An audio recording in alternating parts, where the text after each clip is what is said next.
Welcome to the 1978 podcast. I am here with Mr. Ray Guzicki. Am I pronouncing that right? It's actually pronounced Guzicki. Guzicki. Yeah, but my brand is Guzicki, which is has a story in itself. But yeah, when I was growing up, kids couldn't say Guzicki for some reason, so they'd say, "Hey, Ray Guzicki." Guzicki. And so, yeah. So, it always is mispronounced. It's fine. I think I've looked at your artwork so much, and when I see the Z-O or the, the double O. Yeah. Yeah. It's fine. It's kind of gotten into my brain now. Very used to it, yeah. What would you call your by the way, your style? Like, is it, I guess you kind of do different styles. Is this just one thing? Yeah. Because you got a lot of graffiti style, I guess is a good way to describe it. It's, I don't know. I think a lot of people might, at a glance, who don't know all that much about kind of this new designer art. It's like more like pop art. Okay.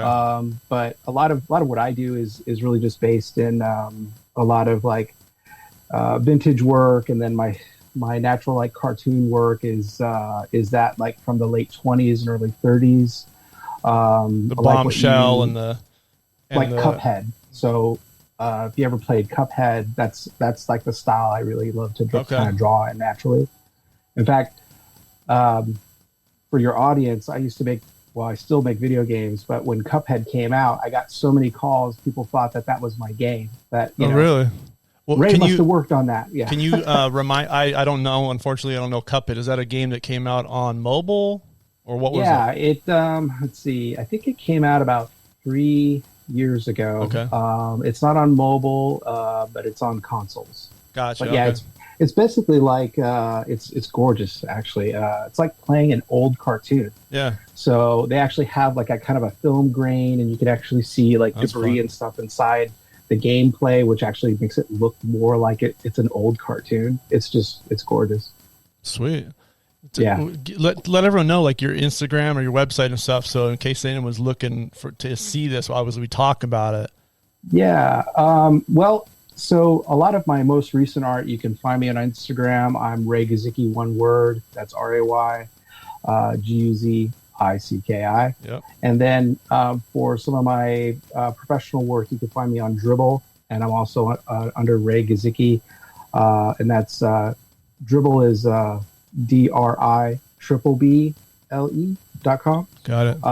So some of my more traditional portfolio work you can find there, but there's a range of stuff. So it's game art, and it's logo work and package design. Yeah. It's fun to scribble comic book covers. It's fun to scroll through your Instagram. When you see someone's feed at a glance, the amount of just art and color. Because when you just scroll down and you don't click on a specific post, you just get all kinds of just fonts and color and hand drawing and digital drawing and as opposed to like just seeing like just some random photos of like dumb shit that doesn't make sense, Right. Well, I try to make it somewhat interesting. I didn't really catch on that, people were interested in my drawings, because if you look earlier into my feed, no one's got the patience for that. But if you did, you would actually find a lot of like what I call conference call drawings. Oh, right. So in the morning, I'd have a lot of conference calls, and I would just kind of doodle something, and then I would post that. And then I noticed people seemed to like that. So then I just started posting things that would normally go into my sketchbook. Yeah. This is a cool one. This throwback. This is from a while back, a couple of years. It's a dockyard thug Siberian with the AK and the grenades. Did you draw that? Yes. So that's character design work I did for Glue Mobile. I want to say 2014-ish, somewhere around there. Okay. Yeah. So there was a Siberian level where there were these dockyard thugs, once you get to the dockyard, before that, you're kind of like in the Arctic, kind of penetrating this base. And then there's like a shipping area where you would run into these other thugs that were kind of more dressed for indoor. And then the rest of it is all exterior and Arctic. And very. When you were in cold, school, like maybe middle school, high school, did you ever draw? I always found myself drawing these intricate levels, like there'd be a street with a city, and there'd be a little sewer drain thing, and if you go in there, you'd go to this intricate like maze of shit. And I'd sit there through class not paying attention, and I'd have this amazing thing that I did nothing with. But I'd always daydream about this game that I could play if I could. And I didn't know, this is far enough back where there was no such thing as web design, or, it was just drawing, and then that turned into something else. But I remember doing these layouts, and they're not amazing, and I don't think I even have one anywhere, but they're really fun. And it totally took my mind away to just what could be, what I could imagine and what could be. And it's kind of like this Siberian guy, you just imagine these like fun escapes, video game escapes. No, that's exactly it. I mean, and I did lots of drawings like that too. In fact, I would do a lot of stories, and a lot of them would just kind of evolve around like movies. I remember being a kid in grade school and watching Escape from New York. And so that inspired me to do like Snake, Snake, but 3 snake-like characters who were me, my best friend at the time, and his older brother. We parachute into this area, and of course, have to retrieve some valuable object or device, that kind of thing. Yeah. And I don't quite remember the details of the story, but I remember drawing a sewer scene where, kind of like creeping through this large New York sewer with, like a M60 and a couple of M16s. And so you remember the movie Commando with Schwarzenegger, obviously. Of course. Do you remember the scene when he gets on that little rib, the little boat out of the plane, and he goes to the island for the finale? So when he gets off that boat, all that stuff. But the scene when he puts all the shit on and the music's building and there's smoke coming from God knows where, because there wasn't smoke 5 minutes ago, but now that he's got the stuff on, there's tons of smoke going past him. Yeah. Dude, that scene, it's like, and all the sound of like putting the gun in the holster and tightening the belt and zipping. Yeah. When a kid, that fucking scene made me mentally just jizz, dude. I was like, it's amazing. Yeah, I actually had that poster in my bedroom, the Commando movie poster in my bedroom. Sweet. I love that movie so much. Man, that scene got me. That's the scene I would think of when I was in the backyard, and I had the Toys R Us Commando kit, which was like this crappy vest and like one grenade. And I'd put it on and I'm like, boom. It's on, dude. Like, I'm running around the backyard and the side yard and just imagining the world. Before I forget, like I was about to say, is that we should like kind of bust out a little your background. I want people to kind of know like how you came up and got to. I mean, there's so much. You have so much work available to see, and I can see your mind laid out behind you there on the wall, and like it's just let's kind of talk about like, what triggered you. I always want to know what made somebody. We all have that moment. At least I know I have that moment, where it's like, I wonder what that is. Yeah. You don't have to go back super far, but, Well, it's interesting. I never really thought about it in the way I think I'm about to tell you, is that it wasn't a moment, but it was more of like a preponderance of like, I was a knucklehead growing up. So like I never had good grades in grade school, certainly, junior high school.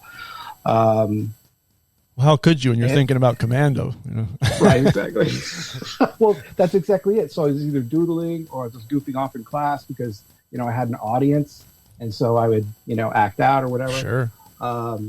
And they would put me in these, it would be for like a class period where, a class session where they always called like a study hall. But we knew better. Like it was a class for dipshits. Kids that were a distraction in other classes. Yeah. They would pile into one classroom, and we got to do a study hall. Yep. And so there, we would do our work. Honestly, we would actually get work done in there. I think that's why they developed these classes, because they knew that we weren't interested in entertaining each other necessarily, but just getting our work done so that we could then goof off. Right? Yeah. And so that's it was all the artists. When I went to that classroom, they actually sent me to a different high school. I said, I think you'll the counselor or whatever, I think you'll perform better at this school. You mean I'm kicked out because I fuck around? Oh, thanks for sugar. And they sent me to that school, and I always called it the artist school because everyone's tagging on stuff and making shit with their hands. And there I was thinking, okay. At the high school level for us, that was called Cal Hills, which was the old high school from back in, I think it originated in the 50s out in Milpitas, and which is a town just inside of Silicon Valley here for your audience. Yeah. I never quite made it to Cal Hills. I'm not sure how I didn't, because a lot of my friends did. But yeah, a lot of my friends did make it over to Cal Hills. And the funny thing is they actually got to graduate early because there was so much focus. Like, if you get your work done, you can go home, right? And then that's what Cal Hills was. So, motivation. Right. And, I would have been able to graduate early perhaps. But again, it was for those classes or that school in particular, I think was made for a lot of kids who had a lot of distractions in their life. But I always had these study halls, all throughout, grade school through high school. Which probably helped you become the artist you are. They give you a counselor, right? Because they want to make sure that you're not, you have a learning disability. So I was constantly tested for learning disabilities. I never had them, but so then they try to, say, well, you have a gift, you can draw. And so when you're told that for a while, maybe you start to believe it, right? And I think that's really what that would be the moment. But it was just that preponderance of like, oh, this is something you're good at. You should stick with it. You're obviously not good at school. So they don't tell you what they don't tell you what you're bad at. They just say, look, you're great. I gave them nothing else to look at. Yeah. So I hear you. You came from the high school where they at least understood that, you had a very vivid imagination, and sounds like at least somebody was smart enough to recognize that it'd be better to promote you within that rather than just tell you you're bad at the other thing. I found that I got told I was bad at math class more than I was told I was good at creating something, Right. Which didn't help. I think it was, kind of a forgiving time. I'm not sure what they want to do with kids now, because thank goodness my kids are, 14 and 18 now. And, they have been much better students than me. Yeah. Thank goodness. Hold on. My monitor just went to sleep here. Sorry. That's the light I'm using. And so I worried that my son would definitely kind of suffer, I guess, in that way. But fortunately, he actually focused and paid attention in school. But I was also a latchkey kid, so I don't know. Yep. I don't know. Maybe that has something to do with it. I'm not sure. But your son is not? No, I mean, I'm usually here, working in the studio. Yeah. My studio office. Right. And, but when I do have to go, I'm usually working in the city. That would be San Francisco. 2 to 3 times a week I'll go in, but for the most part, I'd say through their adolescence, I've been home more or less. That's great. It's great. There have been stints where I go work in Japan for months on end, but for the most part, I'm home. That's handy. That's my wife has that now, and we can't entirely take advantage of it yet, just because of the current sort of state of things. But California is a disaster right now. Maybe it'll just go bankrupt. The state will go bankrupt and cave in and get wiped off by the ocean and start over. God knows what. I don't know. I'd settle for some rain, but how about just a few sprinkles? Let's try. Let's start there. So you found out you were gifted in high school. Well, I don't want to say that, but definitely there was something that kept my attention and focus over academics. Certainly, yes. Where did you take that skill and all these things you were kind of like starting to realize you love doing? Where did you take that after high school? Well, I didn't apply it right away. I thought my dad used to be a cop, and I thought, well, maybe I'll go study administrative justice. And initially I started to do that. But I actually got involved with my old high school counselor, whose older brother was an animator at Disney, and so they had this apprenticeship program, and so I went and I did that for a couple of seasons, and again, it wasn't paid, or I didn't mention this, but it wasn't paid, so I had other jobs that I was doing, and it eventually just was overwhelming. I couldn't do it, but I loved to animate. But I was also one of the lowest form of animators, which was a special effects tweener. So I don't get to draw even the keyframes where maybe a rock particle starts and ends. I actually get to do everything in between, which is like reserved for very low level people like myself. Hey, you were working on that. You were working on, like, whether you're low level or not, you were in the zone, you know? Right. And I knew it took time, but I was still really young, and I've always really been impatient. And I'd say after a couple seasons, I just had enough. And then came back here and eventually went to art school at the Academy of Art in San Francisco. And they had an animation program there, so I took advantage of that. But eventually, coming right out of that school, I actually got into graphic design because that was kind of the only thing that was the only area I could find work. And I started off in what we used to call the children's edutainment industry. Oh, right. It was like educational software for kids. And so that was interesting. I actually worked in that space with a guy named Jared Maruyama, who's a fantastic gallery artist for Disney now. But while we worked together at, it ended up being Pearson Education, and because initially we were a company called Computer Curriculum Corporation, and we got acquired by this bigger conglomerate. But Jared went on to do great things as an independent artist, and he's probably most noted for his work he does at Disney. If you ever go to that Wonderland Gallery in downtown, you'll find his work there. He has like an entire island devoted to his work. Downtown L.A.? Downtown Disney. Yeah, Disney. Downtown Disney. Next to the theme park, the whole, Right. Cool. And so, from there, then the .com days came about, and I was already doing web design and what was new at the time, Flash, which was, basically like animated web pages. And you could even do, traditional storytelling animation with Flash. And that actually kind of really started my career. I realized I could actually make decent money doing this. And so I did Flash for a while. In the .com days, I got to work in the music industry. I worked for Daft Punk. We did some work with Blink-182. I even did a promotional tour for the Sneaker Pimps during that time. So this was like 2000, 2001. And that was a really interesting career. And then the .com crash came about. Yeah. So did that crash kind of shut things down for you? Oh, in a big way. No one was doing any hiring. If anyone looks into or examines what the .com crash was, it was just a huge business failure because people were investing money in all these .com companies that didn't really have a market yet.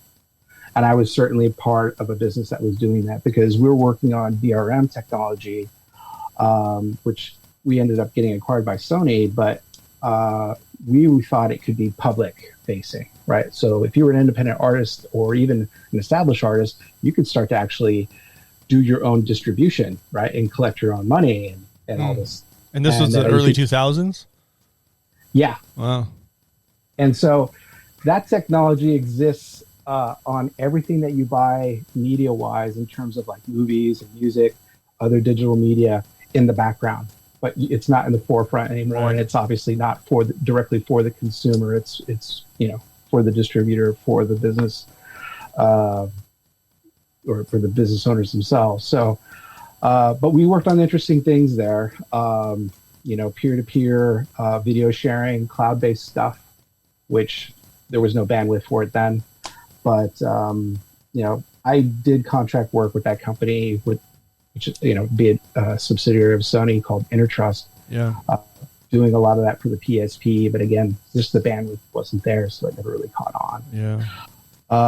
There was a lot of technology that wanted to be alive, but there wasn't an internet bandwidth for it.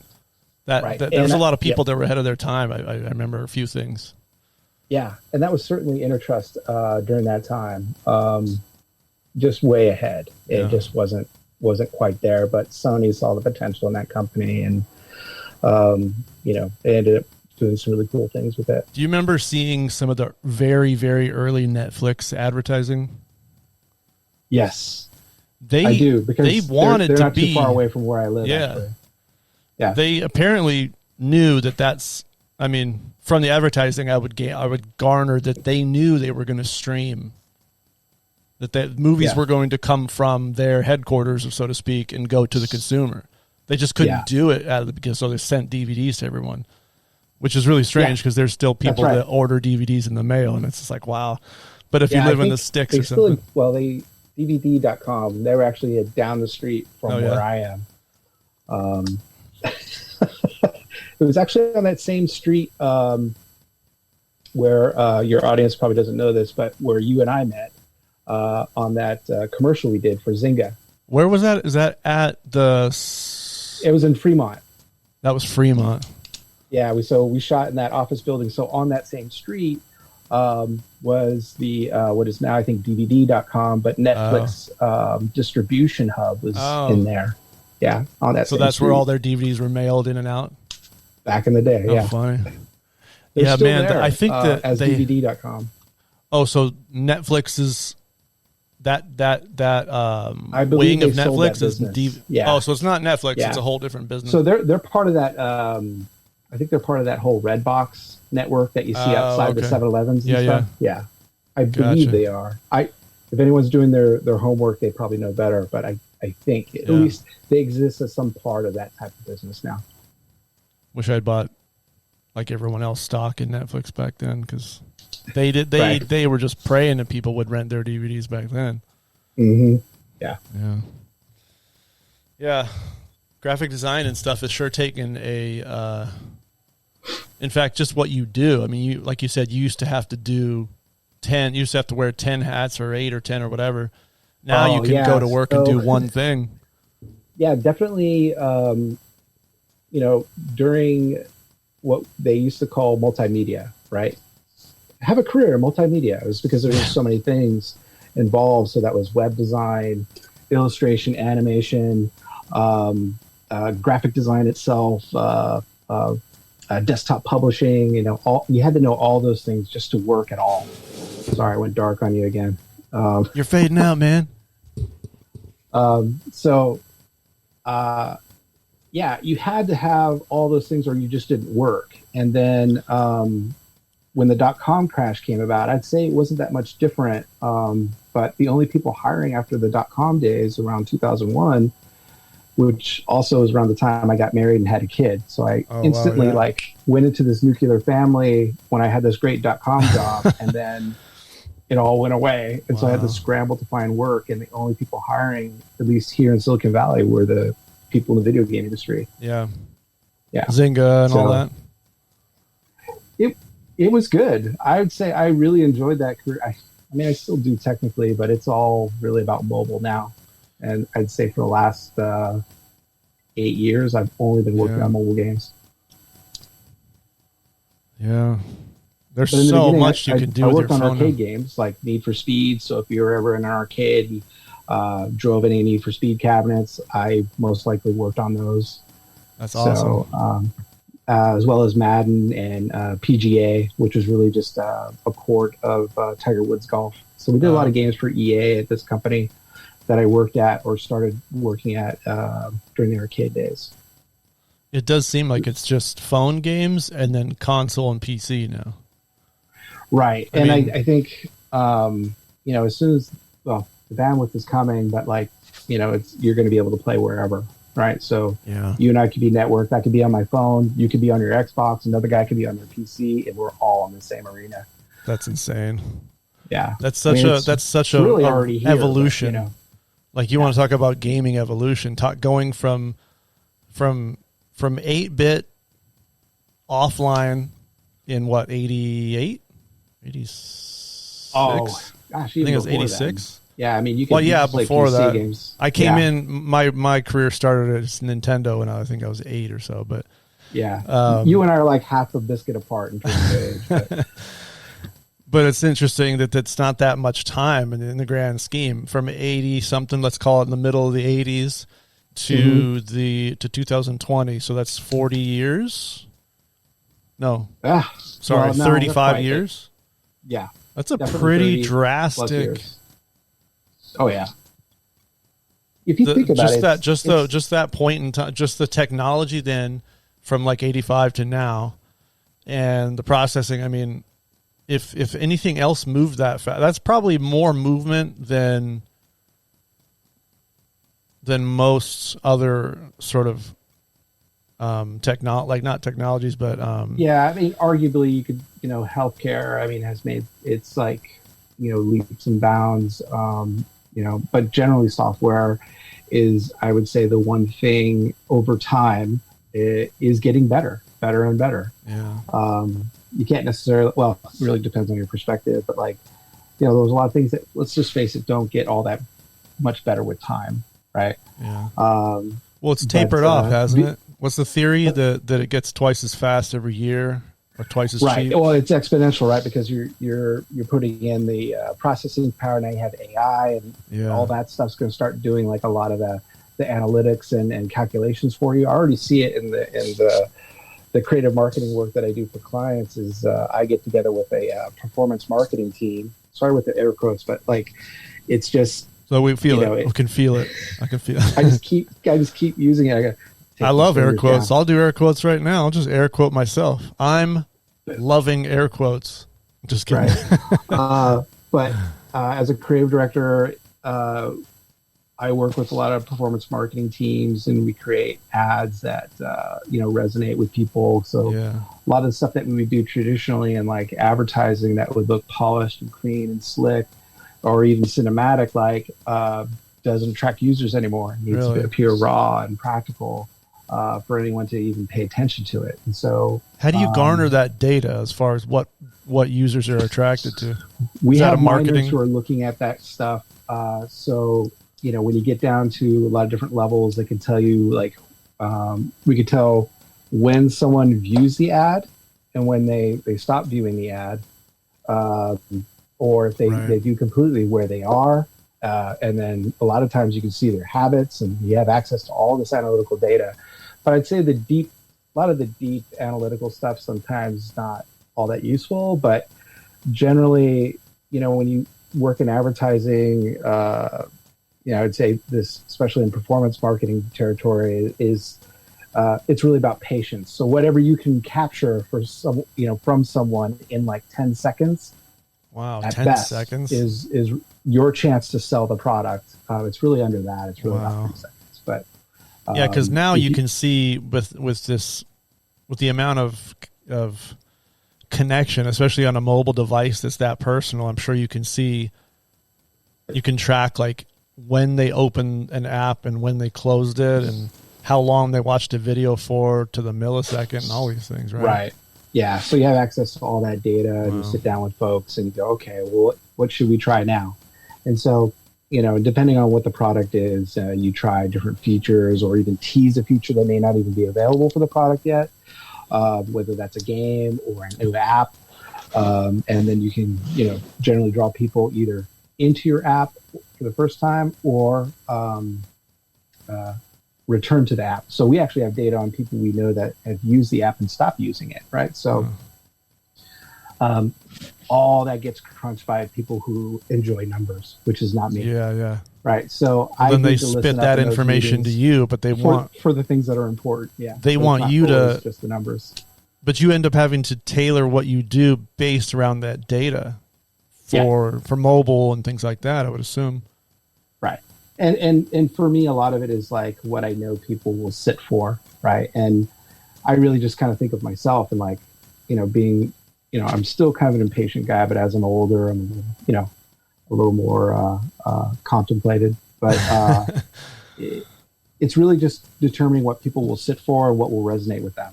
And again, like, so specifically, we may create an ad that will bring back an old user. So we'll show them new features and that might excite them to come back. Again, whether that's an app or a video game, you want to like try to reach those people. And sometimes in the data, you can actually see like this great change. You know, but I don't like getting into that type of work too much. That's why I work in a lot of contracts, you know, from here, and work in that capacity, because to be stuck in someone else's office going over numbers is just boring maddening. as hell. Yeah. What's going on in your line of work right now, considering where, you know, the fact that the world's burning down? Like, how does that affect? Because you can work from home, but I would think that would have some effect on you still. I will say that work in some areas has slowed down, and others it's kind of accelerated, but it kind of becomes a wash for me. And then for my wife, her business is also in video games, but they're also in AI technology and a lot of other great things, you know, chipsets that are becoming very useful now. But the bulk of the work that she does is also analytical and a lot of forecasting. Whether that's parts and distribution, manufacturing, she gets to do that from home. So this has not affected my family that much, except that my wife is now here. She would normally go into the office, but if she has to work from home, she can. So I would say that it's only changed for me now that I have a lot of people in the house. A lot more noise. Yeah, because before I had the house to myself till 3:00, then the kids would come home from school, and then it would get loud in here. But for the most part, I get to live like a bachelor for like 8 hours. That's awesome. That's what my wife is saying since she's at home now. She's like, I need that quiet at least until like noon. You know? I miss it. Yeah. What do you think? I was thinking about is so I work in live production, like we're physical, but I'll hear a lot of chatter from, like on a commercial, I hear a lot of chatter from agency and client, and we've got something set up, like let's say like there's a Target commercial I was doing, and we've got the family in a kitchen, and we're doing something winter related that'll play for the season coming up, right? Yeah. Classic, right. Sort of winter in that style. Yeah, that they got their pajamas on, they match, the kitchen's cute and everything, and it's all been designed, and then they're making gingerbread cookies. The boards show, here's how this is going to play out. Here's our sort of like, here's the camera move, and here's the smile in the moment, right? And we're showing off these certain things that are all sort of things you can buy at Target. But then as soon as we're set up, it's almost as if once agency and client actually see this work come to fruition and the set is live and it's lit and the camera's like doing rehearsal, they're like, oh, I have an idea. And they start almost sort of, the wheels start spinning, and I hear these, I know I stay away from agency because it's a whole nother world and I don't want to be a part of it. But when I hear the dialogue coming from them and these are mostly young people that are just sort of like off the laptop looking at information and considering sales and all these things. Yeah. But it's almost like they detach and depart from the plan that was all designed, and now they're just thinking, what's the most we can make of this? Because here it is in front of us. Let's mine for gold now rather than stick to the plan. Yeah. And they're thinking what they could do with this scenario, how they could shoot to plan for the future. And then they start talking to Target, and Target's like, that's a great idea. And then next thing you know, we're all sitting there for an hour doing nothing because they're just coming up with new ideas. So my curiosity is like, where is this all going? So you're talking about numbers and analytics, and I'm seeing things from my end. And I feel like to some degree, people that are thinking about sales, the agency and client end and marketing, it's almost like what the channels they have to sell now aren't good enough. It's like almost it's evolving, and they're trying to sort of push this into something else, but something else isn't available yet. Yeah. So they're still bound to phone and TV and tablet, but it's like they want to just be in your mind. And I'm thinking as soon as these Elon Musks can find ways to just inject the advertising into your eyeballs, they're going to do it. Yeah. Well, it's funny you say that because I know from firsthand experience with the last company I was working with, exclusively working with, we had some international teams. And I will say I actually helped produce and write a commercial last year that was for an Indian audience, which was a blast, by the way. Because what I love about that market is that they're still into it's just glitz, glamour. I mean, it's just over the top. Nice. Like all the things that you would love to kind of work on a production because you just want to build it up as much as it could be. They still adore out there. Plus, they're still into print media out there as well. Oh, wow. Yeah. So it's heavily? Yeah. Like magazines. Yeah. Magazines are in high circulation over there. Like you wouldn't believe, because they're pretty much dead here. But they're still widely distributed newspapers as well. So you're still getting a lot of your advertising dollars and stuff going to those places in the Indian market.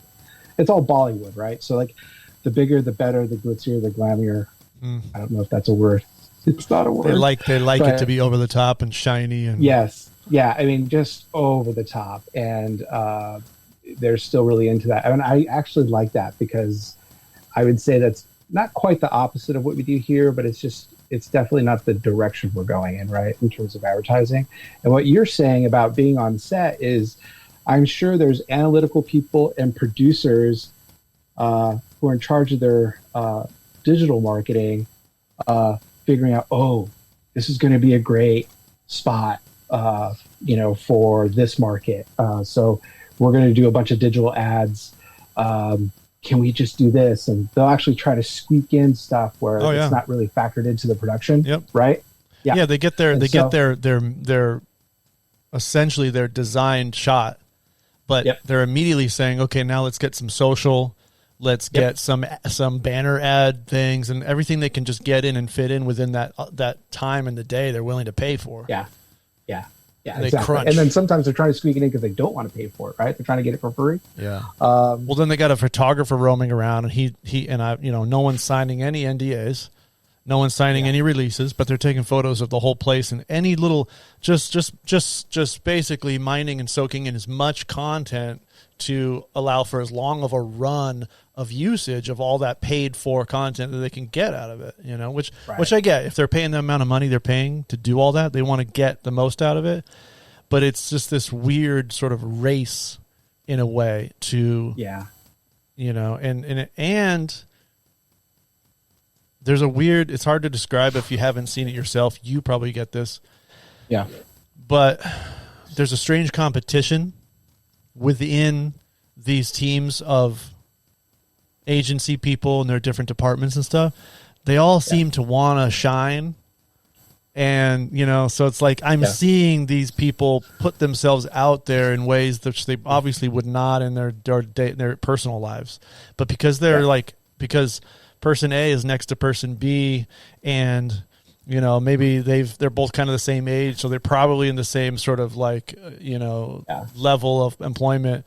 But one of them wants to be the next step up to the VP of XYZ. And so they're like pushing these ideas and like step out and they'll like go like this and they'll do this traditional, like if we frame up this and you're just like, what are you talking about right now?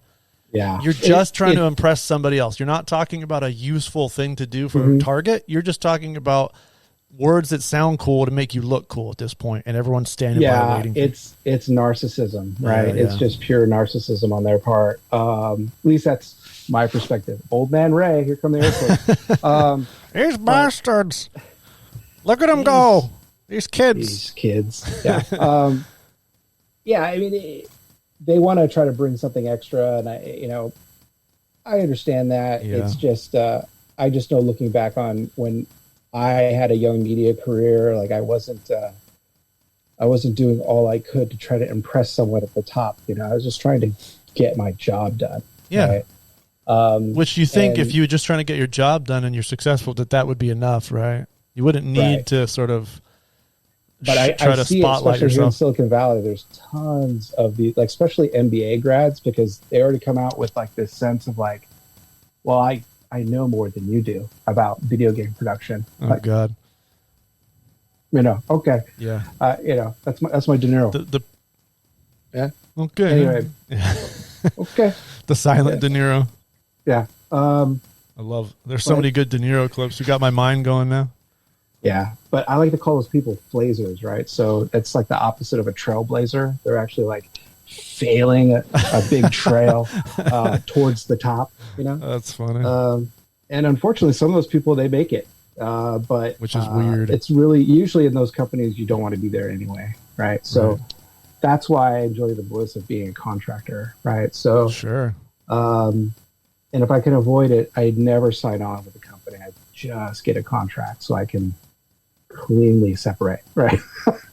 So it's kind of what I like about freelance work. It's it is a double-edged sword, but I always know in the back of my head, if it's coming apart, I can literally just go walk away. I'm not committed. I don't have any 401k BS with this people. They're literally just a job, and there's other jobs, if I work hard, and it's a nice like mental safety, Mm-hmm. Yeah, and I'd say that the only thing that I do miss about like being on permanently at studios is just having like a big art team, right? Sure. And then, a lot of times, because as artists, designers, we're very emotional, tend to be with our work, hold it very precious. But sure. With the leader experience team, they understand how to kind of separate that and look at it as product, right? But I also enjoy like educating, young artists to look at things from a product perspective, right? Because that's what you're here to do.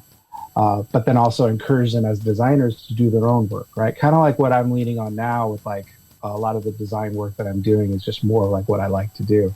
You should always have that, right? But then we have our careers. But eventually maybe the stuff that you love to do, you'll bring into a career. That'd be fun.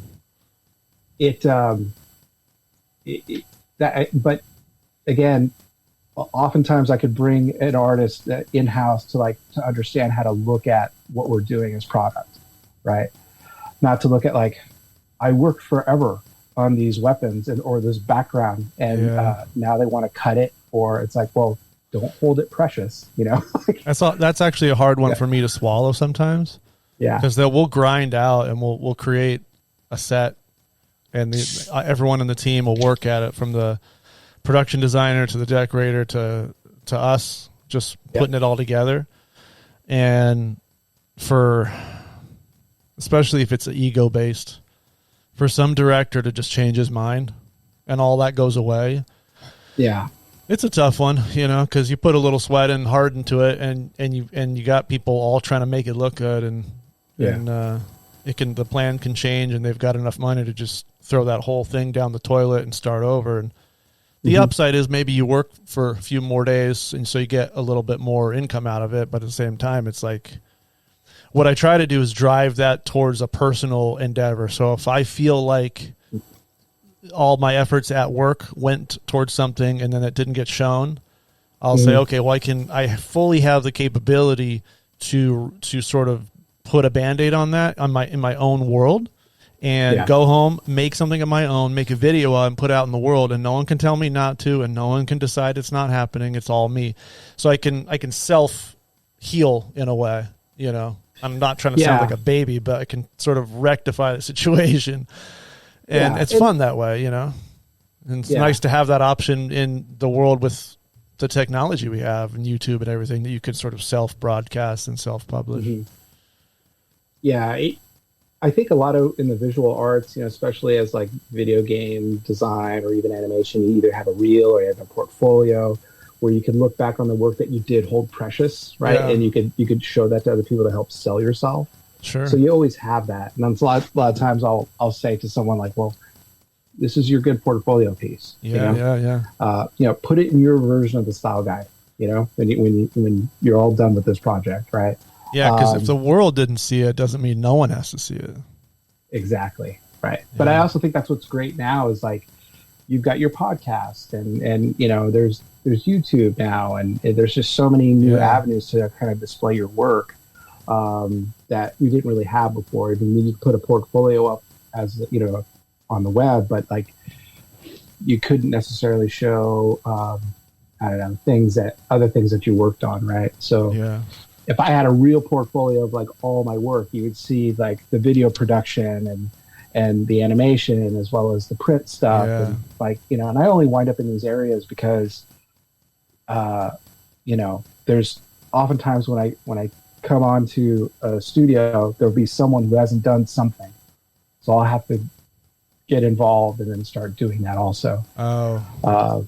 Yeah. And especially in the mobile days, in the early mobile days when I went to start a company called Zynga, or jump on board a company no one had ever heard of at the time called Zynga. And we made Mafia Wars Mobile. And that was incredibly popular, but it was the first iPhone game that Zynga had really had this big success with. And what did that drop on? Did that come out in iPhone 3? I guess what era? Was that iPhone 3 era? Yeah, or the 4? Early iPhone era when everything was shaped more like a bar of soap. Yeah, right? Yeah. with that soap domed back. Yes. Yeah. Almost. I guess we think about it, maybe a very small soap dish. Yeah.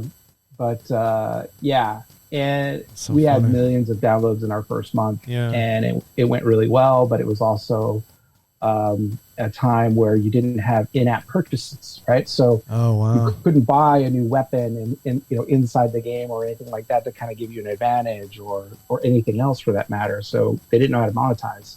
So sales as a whole, from that point to now, just sales has completely changed too. Totally changed, yeah. Because that's the model now is in-app purchases. From a monetary perspective, right? We didn't do well with Mafia Wars, but in terms of downloads, it was off the charts. So there was some success. And so what they did on the monetization, part of this is Apple, right? So they wouldn't allow the in-game purchases at the time. Oh, wow. But they would allow you to sell different packages, versions of the game, right? So we had like, I think, a $4.99 version and $2.99 at the lowest, and then I think it went all the way up to $59.99 version. Wow! And a game on your phone, in-game currency that you could then use to buy other items inside the game. Only then, but you couldn't buy currency inside the game for whatever reason. There is a reason, but I just don't know a good one. Well, they probably didn't trust it yet.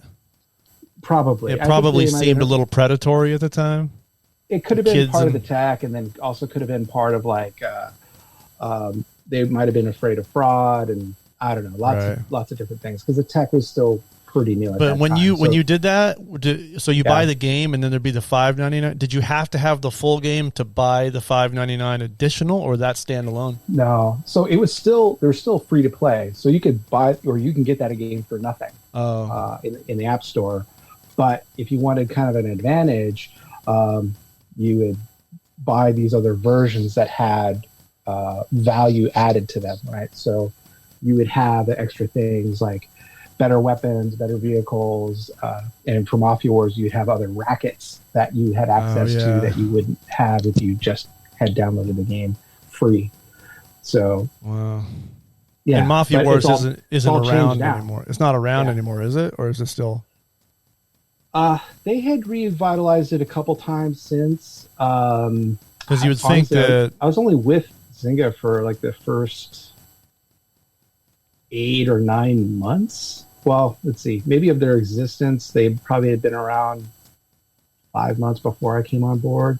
I was like employee like 72 or something like that.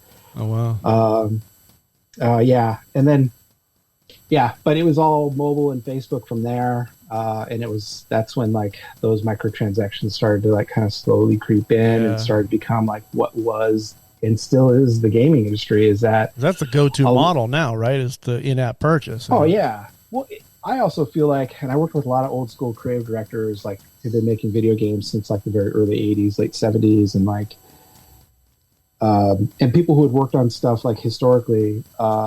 Like if you watch any video game documentary made in the last 5 years, almost everybody in them I've worked with. Nice.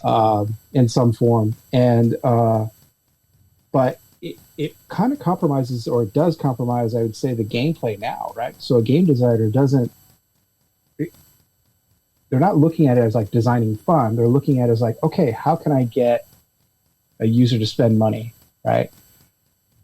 they'll probably tell you, no, we don't do that. But really they do. They're encouraged to design something so that it will take more money from the user to continue to like have fun, right? If anybody says something's not sales driven, they're high. We're in a capitalist environment, economy. Right. I mean, come on, it's all boils down to the dollar.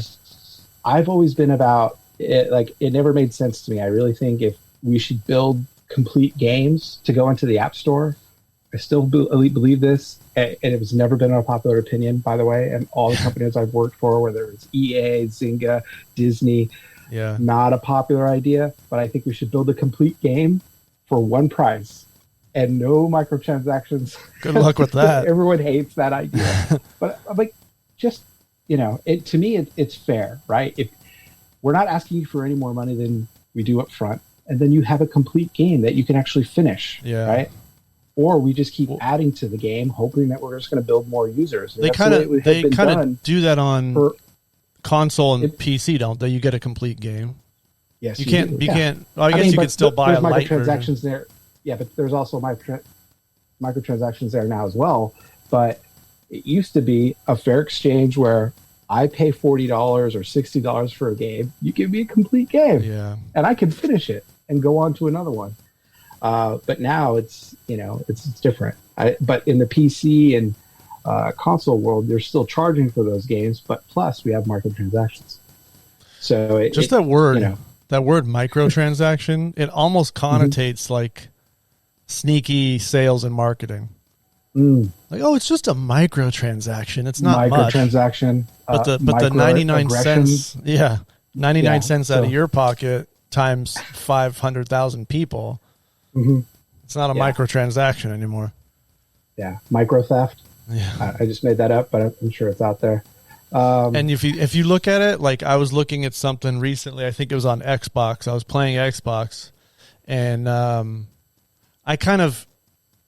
almost kind of anti. Like, I don't think I should give you $5.99 for a million in-game dollars when to buy a jacket in a game costs $1 million. So I'm paying $5.99 for a little digital jacket. In my head, I'm just like, so I go in the real world, I work for X amount, part of an hour, and I earn that $5.99, and I give it to you for a drawing. And it's just like, and I get nothing physical. It's just, to me, it's just a whole, like, it's so cheap. It's so like, dude, you're just laundering, or you're just printing money at that point. It's like, it's weird. But that doesn't work, I'd say, on a couple old codgers like us. But like kids, people like my son, seems like a great idea. Right. Complete customization. Yeah, sign me up. I don't care what it costs. But then after you get all the shit for your car in the game, the bumper and the lights and the tires, that car in the game costs you $75. It's like, no way, dude. You paid $75 to buy something in a game that the game already cost you $50. I mean, it just seems absurdly high priced when you think about the long run. Yeah. Well, our perspective is totally different from a lot of the folks that are. When your son gets a job and he's earning his own money, and you say, "Sure, you want to buy the game stuff, spend your own money," that's when he'll say, "Wait." Sometimes it doesn't even work with my son. Like, I will say that if my son's got any character flaws, is he can't keep money in his pocket. Right? If he has $1, he'll figure out how to spend it. Well, he likes buying cool stuff like you. Yeah. Yeah, but I don't know. He just he's spending money like it'll all be gone tomorrow. So, but he'll learn. He'll learn. He's 14. Yeah, I suppose he's supposed to be like that. Times have changed, man. It's interesting, but it feels like as much as times change, even though like the next generations, it's almost like they just go through the same thing. They may have a different like war or a different war or a different devastation or something, but it's kind of ultimately the same sort of plot points. Yeah, I believe that. Like, I don't think that kids from the 1930s are really all that different psychologically from the kids today. I'll probably get a lot of shit for that, but like, I think it's the human condition. We all have curiosities. We all have uh, those things that keep us, that drive us. I think when it really comes down to it, like we would all want to be appreciated, right? A part of just having fun by its, in and of itself. But I'm sure there are there are differences, but I think as humans, we're not really all that much different. I don't think we're absolutely necessarily that involved. We all want the same core stuff. It doesn't matter if you're from the other side of the world or here or what color you are. You kind of all want, your family to be safe. You want to have an income or some way to provide. Yep. It doesn't matter. You all want the same stuff, which is, and I don't want to dive too far into this if you don't want to, but that's one of the big things that confuses me about all these sort of divisions that politics have created and stuff. Is just like, why are we taking these different stances? We all want the same shit. Yeah, we do. But I also think that some people really relish on creating the us and them scenario, right? To kind of to get the same things that we all really kind of want, right? But I also think that those are the same people in high school and grade school probably created cliques out there as well, right? It's the human condition. Yeah, we all want the same thing, but like you just said, at the same time, we tend to draw lines in the sand and say, we are all over here, this type of people, and you guys over there don't like the same stuff we like, so you're that type of people, and we kind of divide in that sense organically. Yeah. Well, I think for some people, it's all that really helps define them, right? Like when I was in high school, we had a car club, right? And, in our car club, we didn't like people with certain year cars. I think like our car club was like 1964 and earlier. Anyone else, like, it's whack. That car is whack. Yeah. So still a good word. It's not too aggressive, but like we definitely took a stance on, and then other cars as well, right? Like, but I think that's all part of like our adolescence is feeling like you belong to a group. But I think for some people, you just don't grow out of that, right? Some people, they're able to evolve, but some people don't. They need that territory. They need to feel tribal, right? In the sense that they have people who are like-minded, and I can't be outside of that. I mean, honestly, I love being in a studio where we have a treehouse environment, but a street gang mentality, which means creatives only. But, we're not going to drive someone out of the studio because, I don't know, they're an accountant. But the thing is, it's just that it's always nice to surround yourself with people who think the way that you do, right? And I think there's a good way of doing that, and then there's a way of doing it that's just not very good, right? Yeah. So, I mean, I do the same thing. I like to be around the misfits and the creators and stuff. It's just more. It's just more. It feels right. When I'm around. I think I use that accountant analogy a lot. It's just because that's the first thing I think of when what's the opposite of a creative person. But ultimately, they're probably being creative with numbers. They kind of have to think of solutions for problems. So, but it's I do it too. I want to be around these types, and I tend to surround myself with them through work and personal time. And so, I mean, I'm tribal in that sense too. Yeah. And I think we all are. Like I said, I think there's a good way to kind of harness that and live with it. And then there's others, right? And I think when you're a politician, that's your way of life. Oh man. Right. Whether you're conservative or a liberal, a Democrat, a Republican, I think that business tends to keep you in those negative areas of that their sense of tribalism, Yeah. Like they've got I can't imagine being in that environment, not as myself, but just even being a congressperson, let's say, and you go to these magnificent buildings and listen to this man or woman speak on their topics and the laws they're trying to, change or add to. And then you go back to your office and you're trying to like schmooze, but then you don't want to see this guy and you don't want this person to hear this conversation. Right. And the strange sort of brew of who can talk to who and all that mix seems mysterious to me. I don't know how it all works. So all I have is this image of just people kind of going behind each other's backs, and I'm translating what I see in the news to what that might be like in politics, in Congress or wherever. And it probably is more straightforward than I'm imagining, but it sure feels like that's just a barrel of snakes, kind of thing. Just people trying to. Yeah, I think when politics is your business, it can't be good, right? They need some artists in there. They need some artwork on the wall, and Well, I also believe that if we were all creative, then nothing would be, right. Good point. We need the others, right? To I guess make ourselves maybe feel special, or at least have something. Almost like a human chemical balance, like everybody needs something in their life. Once in a while you have a glass of wine, and the other but you also got to go for a run, and then you have dessert, but then you also eat healthy for the rest of the week. And That's then, right. we all need to have those things eat your going vegetables, on. Alex, and you get to lick the bowl. Lick the bowl of vegetables. That's awesome. Yeah. Anyway. Really, Dad? Me? Yes, son. Yeah. Here you go. Well, wow, broccoli. Yeah.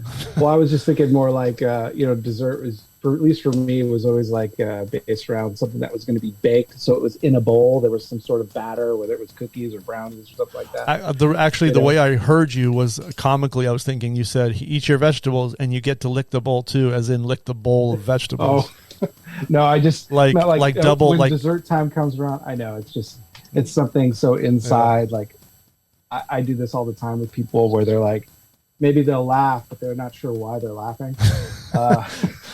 Or they don't at all. Call that a Ray joke. Funny for me. It was funny in my head. I do those. It sounded funny to me. I just don't know what how does that mean? My delivery wasn't there. You get to lick a bowl? What does that mean? Anyway. They need some Ray Guzicki art on the wall in the bowels of Congress. Are you getting a lot of people that are asking you for custom stuff? Like saying, hey, I saw your stuff. Can you do something for me? Yeah, I actually, I have an interesting client who may or may not be part of the Wu-Tang Clan. They have a new apparel line out. We're talking, I might be doing some designs for them. But I also get, people, coming out of like maybe Bogota or New Zealand who want obscure design requests for zero money. Oh. Hey, can you not be with your family or at work for me, the guy in New Zealand? And by the way, I'm not compensating you. Yeah, exactly. But it's always usually like, oh, come on, man. That kind of thing. It's like, well, they're 19 and they're just like, that must, they want your shit. Work on. Yeah. What you said you were going to do you were starting a store? Yeah. So, kind of a way to deal with all this. Right. So whether that's going to be, I'm looking for a store that'll encompass all the things that I'd like to sell, or, would be decks, hoodies, shirts, sticker packs, stuff I think people might like. But I'm just trying to weigh out like what are the best options for that, because I don't want to actually have to deal with distribution and things like that. We don't have to in this day and age. Absolutely.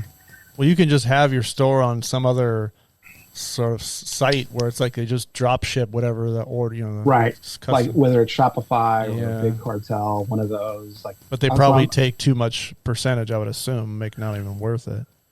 They do, but I'm not looking at it as like a source of like income, right? Because I still have my regular work. Yeah. But if it I bet you though, if you started that'd be a great thing to do. Yeah, because if you started putting stuff on there, and it had the volume of, let's take your Instagram for instance, and someone was scrolling through and they saw as many choices as there are on Instagram, but then you could just say, put I want that, but I want it to say this, and then I want it on a deck. Then it would just be a matter of you creating it, giving it to the website, and the website would then print it on whatever the hell you want, right? Yeah. Yeah, I think there are definitely some services out there. I don't know if there's too much customization, but like I said, I'm weighing out a lot of the options, and I keep coming across new stuff. But I'm hoping to launch a store, before the holidays. I'm hoping because I want this one. Yeah. I want that one on. I want that one on a T-shirt. That's what I want on a T-shirt. Yeah, that's fun. Sure. Yeah, there's probably a few I'd like to have on a T-shirt and a sticker, but that one I like. Obviously I like ramen, but it kind of looks like a cereal box, but it's ramen. I don't know. It's just fun. Yeah. Well, I mean, that's a lot of like the art that I've been doing is just a lot of stuff that I grew up on. Yeah, just when you're at the breakfast table and you're staring at all this great cartoon art on a cereal box. And I love all that stuff. I actually have stacks of like vintage advertising art, right? So a lot of that, like in the early 60s and late 50s, was like a lot of character driven advertising. I love all that stuff. Yeah. Yeah. I am a big fan of bold. Do you remember TNC Surf Design? Oh, of course. Yeah. Steve Navarez. He's on Instagram. Oh, yeah. Yeah. Things like that. And like the Santa Cruz logo. Creature. Jimbo Phillips. Yeah. Yeah. Thrasher. All on Instagram too. Yeah. Those guys are just there's something about the bold, like large bold I like. Yeah. But I like large bold, but I also like just that. I don't like it when there's like some of these things. I'm trying to think of one I don't like, but it's very like when they're too busy with like the logo and then like additional like text, like almost a paragraph. You're just like, there's just show me your logo. Just have the big thing. They can have it be like sitting on something or whatever, but don't give me like 3 sentences to read on top of your thing, just right. If it's just the logo. Now, if it's like advertising, that's different. But if they're just trying to put they're different goals, right? And everything I'm doing on Instagram is really just putting out stuff I think is fun, Yeah. Could you talk about this one real quick? I wanted to mention this. Yeah. So you made this. Oh, yeah. And then you had the mental health art exhibition. Yeah, that was in the UK. This guy approached me on Instagram and asked if I could donate some art for this, mental health cause out there in the UK. I said, absolutely. So I got together with my local printer and got a piece together. And so that was part of the exhibition that went down last weekend, I believe. And it's in, can't off the top of my head. It was Bangor, out in the UK. Mm-hmm. And they had a great turnout from what I understand. Is Outsiders like a mission or like a outreach program? Yeah. From what I can tell, so the Outsiders is actually a barbershop. Okay. Because they're standing in front of it. They converted the entire barbershop. I'd love to make it out there someday because it's awesome in there. But they converted the entire barbershop into an art exhibition. And I think they even have like a space next door where people could go in, and then they had this auction or they auctioned all the art, all the proceeds go to to mental health charities out there in the UK, particularly in Dublin, from what I understand. Yeah, that's the shop. Yeah, I'm showing, if you're listening to this on audio, I'm showing this Instagram channel called Outsiders Male Grooming, which is a barbershop, and Ray was saying that the piece he donated was for a cause, and that cause was helped then by this barbershop. So that was the venue, was the barbershop.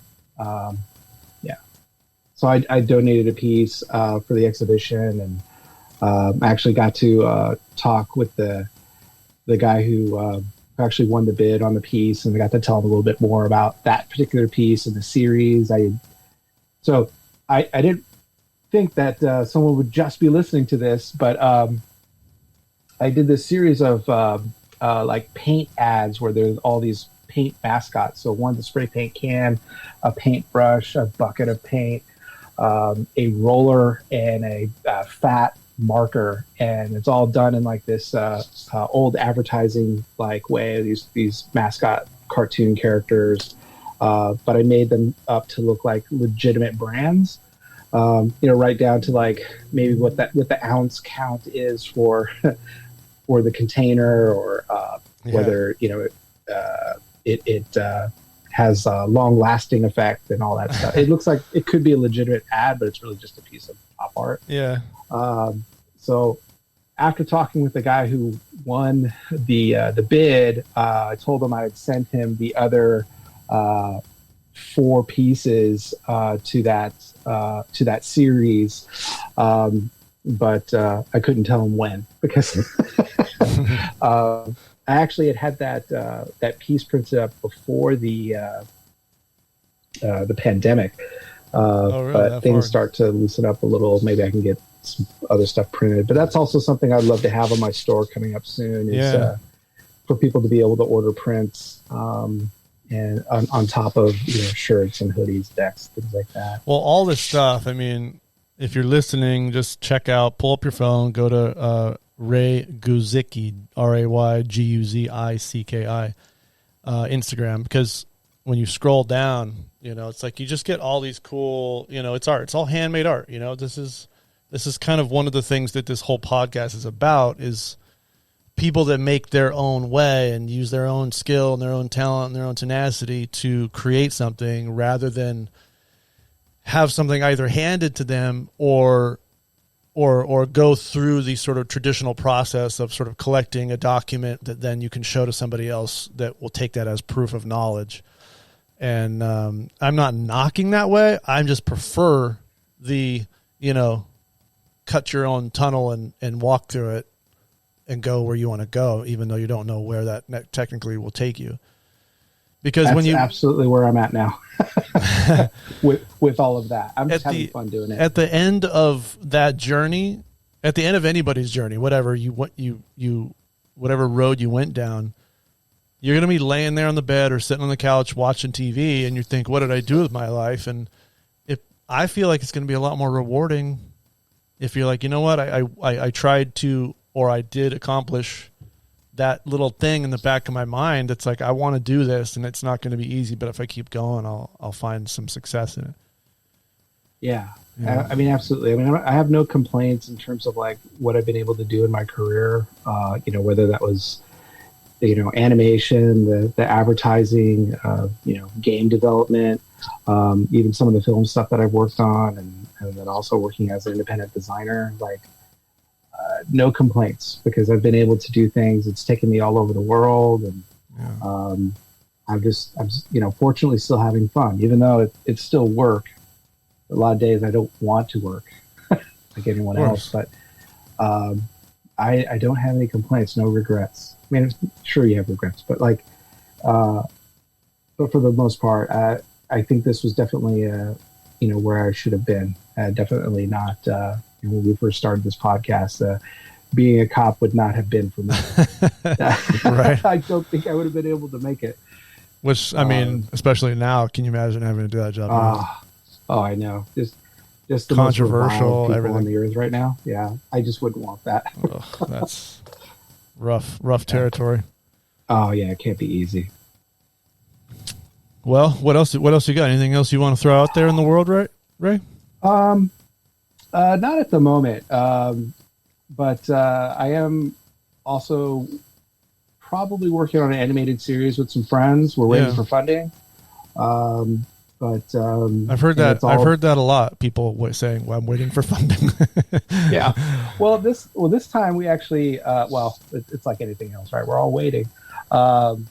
Is this that thing you went to a meeting? I hate to interrupt you again. I'm sorry. You said you went to a meeting like a few months back. You can talk to somebody. That's that same thing.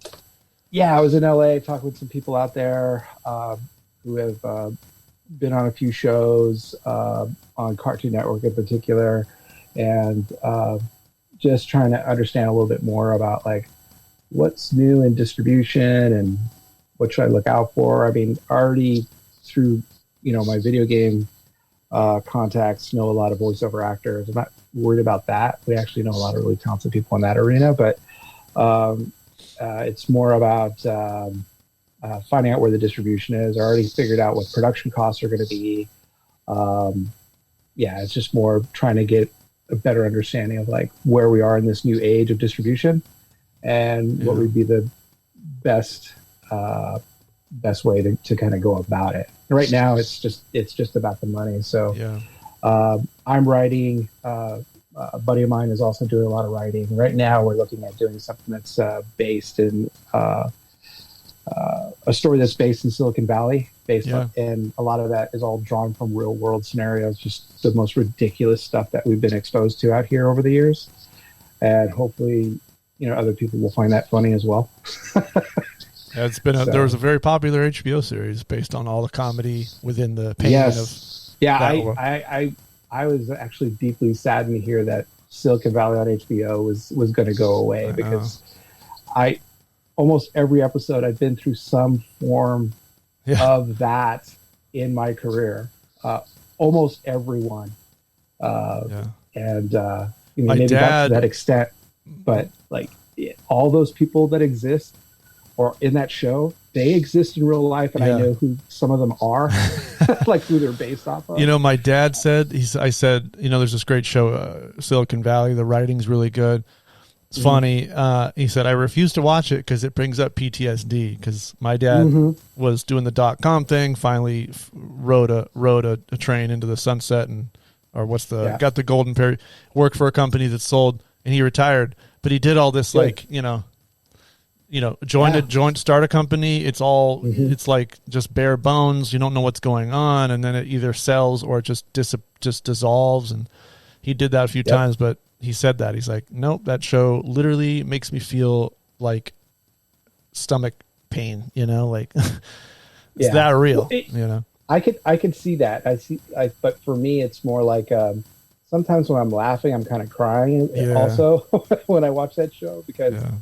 It's out there, but what I love about that show is it really helped pull it into a comedic perspective for me because it's really not that serious, and but it's interesting. We were talking about the psychology of people and tribalism and where people decide they're going to plant their flags and narcissism and all that, and that all exists in that show. And if you've never watched that show out there, you have to watch Silicon Valley to even just really understand what it's like to work out here. I mean, it's a little accelerated, a little over the top, but really very accurate. My friend Brandy was a decorator on that show, and she said that it was just as hard to work on in the sense of there's so much to do as it was like real. Yeah. Because it's to get everything to look right, and it's being shot majority in LA, to have it look like the Bay Area and tech. Yeah. Well, I know some of those cutaways or those establishing shots are definitely here. Definitely, yeah. Well, they send a camera guy to go shoot some B-roll outside of a building, but the inside, all that, So, but she says great, and I love it. I love that show. And to be honest with you, for me, not having come from Bay Area tech, or at least not enough to kind of have that feeling invested. What stands out the best to me is the writing. It's just very creative and accurate writing and funny, and it builds really well in the pitfalls, but it can turn around right away. It's just very well done, in my opinion. Yeah, well, I understand Mike Judge was actually a software programmer back in the day. Yeah, he did a run in tech. Yeah. And that made so much sense to me when you watch that show, and then going back a little further with Office Space, I was like, it seems so accurate. Somebody's been there to what it's like to work. Someone drove down that road. They also had an advisor, like some sort of like. Yeah, I actually met some of the technical advisors for I know some of them were from Facebook. Oh, okay. And like I said, some of those personalities, I actually met some of those people, and it just to watch it in the show, it's just like, I mean, they exaggerate, of course, but sure, you have to dramatize it all. Yeah, you have to dramatize the vomiting and the night sweats and But the writing, oh God, some of those, there's a couple of moments. I'd have to say that my favorite character is Jared, the business CFO, or not the CFO, the C. I think he was the COO. Yeah. Tall, skinny guy. But he would turn and be like, and then he'd talk about, you remember, I think it was season 6. I'm sorry, I mention this. I'm pretty sure it was season 6, and Jared gets the, like, I'm going to use air quotes again, like you. The girlfriend, Blart, and it's this little woman who never speaks. Dude, and then he's describing an issue to somebody else about Blart, and he says, well, I'm getting this wrong. I don't know if I'm going to have time because I have to go get Blart's Gwart, I think it was. Gwart, yeah. Gwart's like medication because she has night thrashing. Or no, it was I have to make sure she has her prescribed sleep sack to prevent her night thrashing or something like that. I laugh so fucking hard because she never does anything. She just looks at the screen, and apparently when she goes to bed is when shit pops off. Yeah. Oh my God, I died. That killed me. There was one other Jared scene with the gold chain at the end of the season 5. Oh my God, so good. It's just so much stuff. I love, like, in the beginning when they were in the incubator and he's sleeping on the floor and Richard's up in the top bunk and speaking German.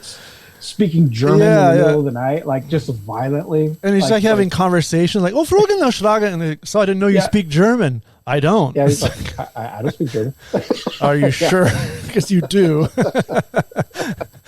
But that is just straight up, like, creative comedy that's really good, you know? Like, you have to just come up with that. That didn't come from anywhere except the creative mind, that funniness. Yeah, I'd love to be in that writing room with Mike Judge. It's, you know, he's just great stuff. For some reason, the writing room on a TV show, especially something that has the freedom of, like, an HBO, seems like a really fun place to be. Probably difficult if you're, like, the weak guy in the room, but a fun either way. Yeah, I wouldn't mind just bringing the bagels and donuts in the morning. You know what I mean? Yeah. And just sitting in for a little while. Just stand in the corner with an iPhone, like, just watching and, like, recording audio and playing it back. Yeah. I love it. I mean, you know what? That's kind of like another sort of, it's like, you know, you create this and those guys created that. And it's just all this creativity is great, man. And I just hope that of all the political and all the, you know, ecological problems that we don't lose the ability to create, you know. I just don't want the world, or at least the U.S., to turn into some sort of system that impacts things to the level that we can't do what we'd like to do on a creative way. You know? To be honest, like, I feel like the creative endeavor will always endure, and I think arguably when you look in societies, like even some of the most harshest societies, there was always art. You know, there's always creativity. It's true. I mean, if anything, you could say it inspires it, right? So. Along those lines, I mean, I know where you're going, but, like, I always will have faith in creativity, like especially in adverse times. It'll always be there. What was that? I may be mixing this up. There's either a famous painting or just a photograph of some sort of war zone or really bad area of the world, and the cement is cracked and there's, like, a little flower growing. You know, cliche. But, you know what I mean? It's like, it can't be stopped in any sense, but it can be suppressed. And I feel it's, like what you're saying there. I mean, I feel like it's the most natural expression of what I think human beings have to offer is creativity. Yeah. Right. Yeah. Which is what keeps me going in the day and the night at all times. Yeah. Shout out your stuff, man, one more time so that we can drive all my 10 viewers to your Instagram. Well, whenever this goes up, I'm going to send it out to my followers as well. So hopefully, if 10 viewers. Yeah, if you send the link and all the stuff, I'm going to gain at least 3 followers. That'd be awesome. I put you over the top like that. Yeah. Follow Ray's. No, you go ahead. Shout it out. Yeah, so where I'm having all my fun right now in terms of like things people can see is follow me on Instagram. I'm at Ray Guzicki. That's RayGuzicki. And if you want to holler at me professionally, I am on LinkedIn with the same name. So I think that's all I have right now until we get the store running. Which I look forward to, and I hope that it's some way that store can be similar to your Instagram in the sense of anything that you've created, someone can choose and then put that on like their choice of material. I would like that too, definitely. Because it's fun to scan through your Instagram because it's such a wide variety of color and options, and that may just be me, but it's like it's like going to Toys R Us when you're a kid and you go to the toy aisle and it's like everything's like that's look great. at the I hope everybody feels that way. No, because those are my fondest memories as a kid, is going to that toy aisle. Yeah. Back in the original G.I. Joe days when the toys were cool, in my opinion. I'm not a kid now, so it's different, but like I wanted all. I wanted everything in that aisle. Everything. Yeah. Yeah. Well, like I said, I'm about half a biscuit older than you are, so for me it was all the early blister pack, on card Star Wars stuff, right? That first generation of toys. You want to hear something horrific? You want me to end this on a downer moment? I'm just kidding. If you feel like it's good to end it on a down note, I don't think it is, but I remember. So back in the day, put my glasses on for this. Okay, it's gonna be really serious. Yeah. I think it was called Woolworths. Yeah, and there used to be. They obviously had a toy. I mean, any place has a toy aisle. And at some point, the Star Wars stuff started to go to Woolworths, and my mom would buy them, and she'd get like the original Star Wars in the blister for like 99 cents. And what now? Because I told you this is bad news. What do you think I did with that collection, mind you, of stuff that my mom had collected and left in the packaging in a big box in the closet? What do you think I did when I finally convinced her to let me into that box? I don't know. This isn't going to be good. What? I opened all of them. Well, I mean, wait for it. When you were a kid, though, right? Wait for it. And then I got my dad's video camera and used the Star Wars I had opened that were brand new for my finale pyrotechnics made out of fireworks to film in slow-mo. Yeah. And at the time, you didn't think of it, but now, my God, I wish I'd kept all those in the package, obviously. Alex, it's only a tragedy if you don't have the film. I have the video. I have a VHS tape with all of it. Then it's not a tragedy. It's for art. Still makes me a little sad. A little sad. I want to see a copy of that someday. I think I've digitized it. I got boxes of tape, so it's a matter of me committing the time to go through it. Yeah, it's not as tragic as you think. No, you captured the moment. It was worth it. Yeah. All right, Ray.